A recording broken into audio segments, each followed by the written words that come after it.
our x values, right? Negative 15, negative 14. Our y values are 11 and 2. So we're going to go through and label these x1, y1, x2, y2. Morning, Jackie. Thank you. So when we plug these in, our x's are going to go on the bottom. I'm not going to highlight every time. This is just so we can review. Our y values are going to go on top. Which y value has to come first? 2 or the 11? 2. So we got 2 minus 11 on top. What x value is going to come first on the bottom?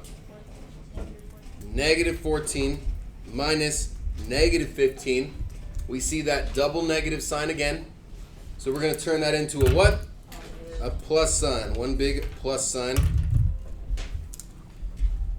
Now, 2 minus 11. That's going to give us negative 9.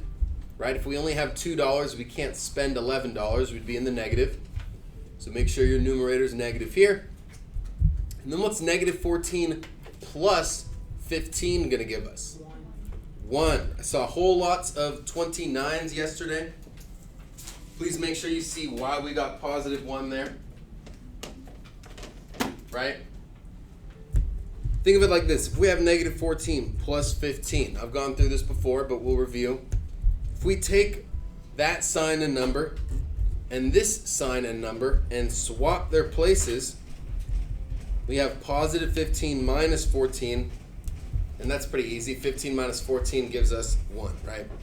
But how can we simplify negative 9 over 1? What's that equal to? Just negative 9. We don't need that 1 on the bottom.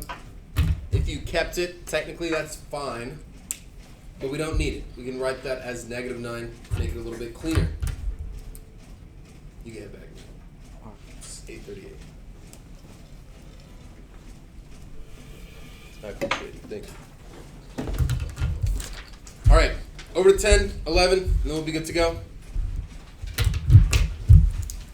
I'm going to label these left to right in the same exact order every time. X1, Y1, X2, Y2.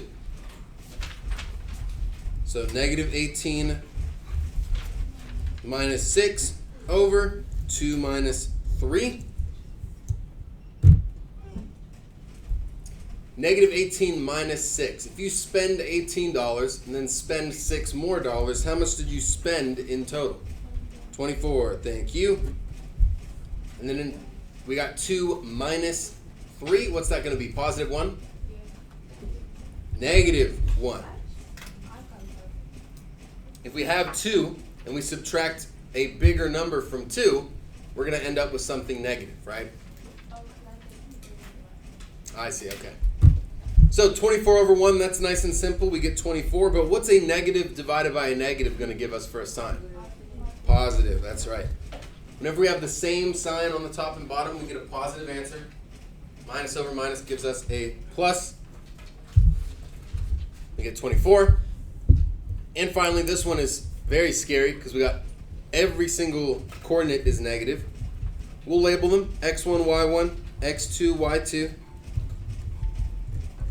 We'll set up our little parentheses here because all these negatives are going to get confusing.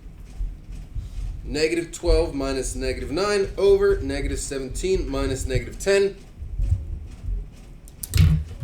One last time, a negative right next to a negative gives us one big what? Positive, good.